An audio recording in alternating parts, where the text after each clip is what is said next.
ममता झा समस्त मिथिलावासी के गोर लागे छी। खिलौना गा बजा रहल छी। जय मिथिला, जय मैथिली, जय मंगन।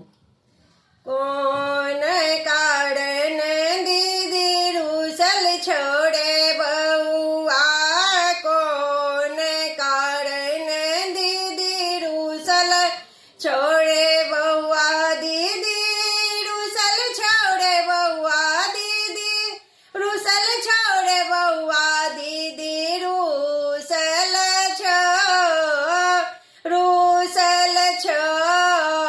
कौन कारण दीदी रूसल छोड़े बउआ, कौन कारण दीदी रूसल छोड़े बउआ। मम्मी बला कंगना दीदी मांगे छोड़े बउआ, सोना के चेन दीदी मांगे छोड़े बउआ, दीदी मांगे छोड़े बउआ, दीदी मांगे छोड़े बउआ, दीदी मांगे छो पापा से कहलिए दीदी नहीं बाजा बैल रे बउआ, पापा से कहलिए दीदी नहीं बाजा बैल रे बउआ, दीदी बड़े लोभी छो, दीदी बड़े लोभी छो, किछु मंगल तो कौन कारण दीदी रूसल छोड़े बउआ, कौन कारण दीदी रूसल छोड़े बउआ, कौन कारण पीसा रूसल छोड़े बउआ, पीसा रूसल छोड़े बउआ, पीसा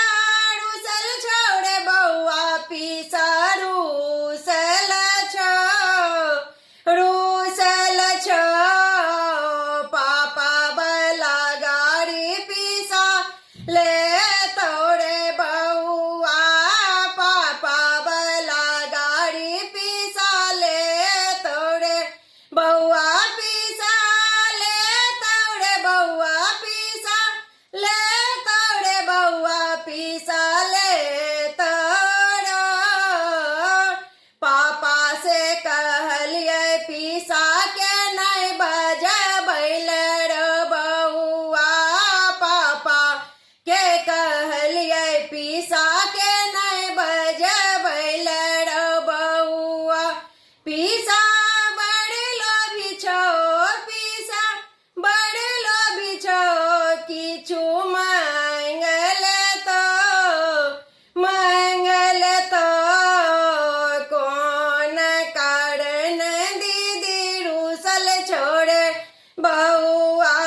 कौन कारण दीदी रूसल छोड़े